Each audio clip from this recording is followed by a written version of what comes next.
villes africaines, les silhouettes urbaines se transforment. Tours vitrées, façades bétonnées, autant de décors importés qui imitent les modèles occidentaux. Ces architectures, souvent perçues comme des signes de modernité, finissent par effacer des empreintes. Elles imposent une esthétique étrangère où l'uniformité prime sur la mémoire. C'est précisément face à ce constat qu'émerge une réponse. Archicamp. Un archicamp, c'est un cadre que crée l'Association africaine d'architecture depuis 2011 pour discuter ensemble les différentes problématiques urbaines et architecturales de nos villes et qu'à la fin, il puisse y avoir des solutions qui soient proposées, qui sont formalisées souvent par un projet construit. Et pour cette année et l'année dernière, nous avons choisi Ouidah pour la dynamique qui s'y tient.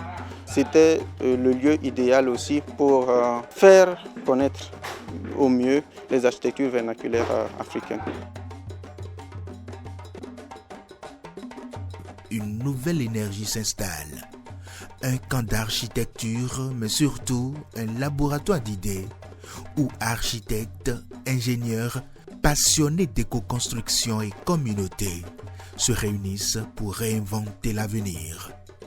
Ici, il ne s'agit pas de copier des modèles venus d'ailleurs, mais de redonner souffle aux architectures vernaculaires et de les projeter dans la modernité.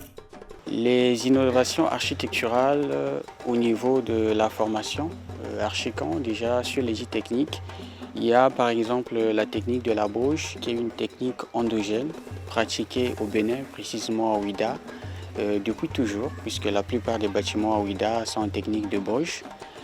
Les innovations, c'est justement de s'inscrire dans le cadre de cette formation, les voûtes nubiennes et les coupoles nubiennes par exemple, qui sont des techniques originaires d'Égypte. Nous avons trouvé que les coupoles et les voûtes nubiennes cadrent justement avec les climats du Bénin et que nous pouvons les inscrire pour que justement cette méthode puisse être divulguée donc, au Bénin et ailleurs.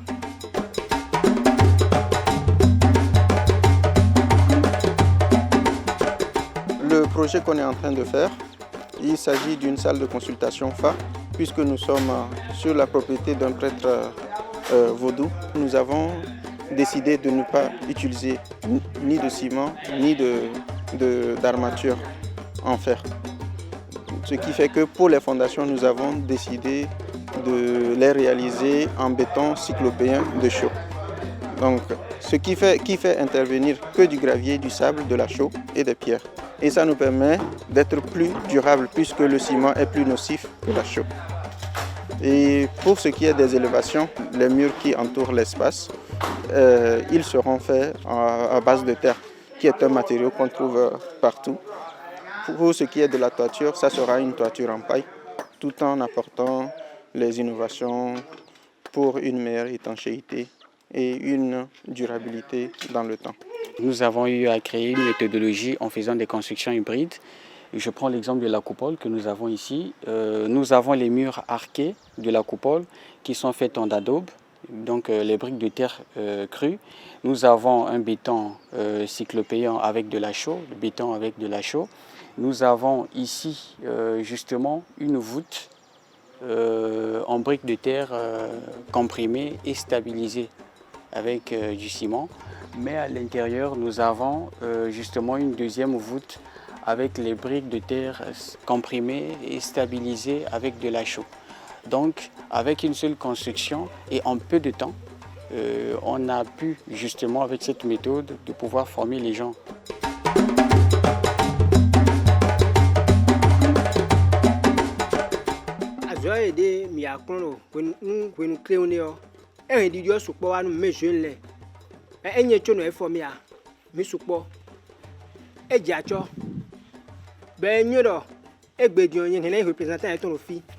Nino yematabo moyero fi kabi edo azo de fi le jon hena representer bona bi azo opo ele su papa na wa o swat nyesu hena démarrer azo wa ka ipe to momi bo mu la azo mi do niro biblo jon hena yudo mo nyesu hena bulo me bona bo former me de volé C'est un énorme puits de ressources ancestrales que je découvre.